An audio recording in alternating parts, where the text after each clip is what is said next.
Melania Trump's chief of staff quits after riots. White House deputy press secretary and other staffers resign amid D.C.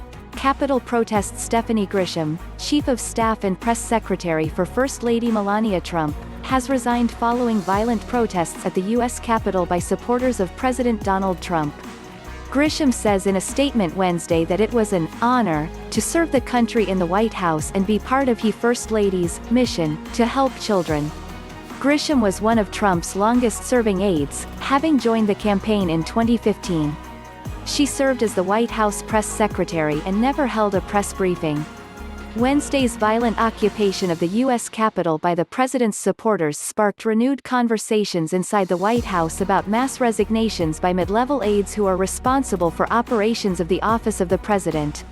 Two people familiar with the conversations said the aides were torn between fears of what more would happen if they left and a desire to register their disgust with their boss. They spoke on condition of anonymity to discuss internal matters. White House Deputy Press Secretary Sarah Matthews resigned Wednesday, becoming the third White House staffer to leave their position wake of the protests and rioting on Capitol Hill. "I was honored to serve in the Trump administration and proud of the policies we enacted," Matthews said in a statement obtained by ABC News. "As someone who worked in the halls of Congress, I was deeply disturbed by what I saw today. I'll be stepping down from my role, effective immediately. Our nation needs a peaceful transfer of power." Earlier Wednesday, two of Melania Trump's staffers announced their resignations. White House Social Secretary Ricky Nista submitted her resignation in reaction to the protest, said a source with direct knowledge. Stephanie Grisham, Melania Trump's chief of staff, and the former White House press secretary, also resigned amid the protests. She took the job in April. "It has been an honor to serve the country in the White House. I am very proud to have been a part of Mrs. Trump's mission to help children everywhere, and proud of the many accomplishments of this administration," Grisham said in a statement. After less than a year, Grisham stepped down as White House press secretary and communications. She previously served in the East Wing as communications director and deputy chief of staff. Kayleigh McEnany transitioned to the West Wing to fill the role of press secretary. As Trump's third press secretary, Grisham replaced Sarah Sanders.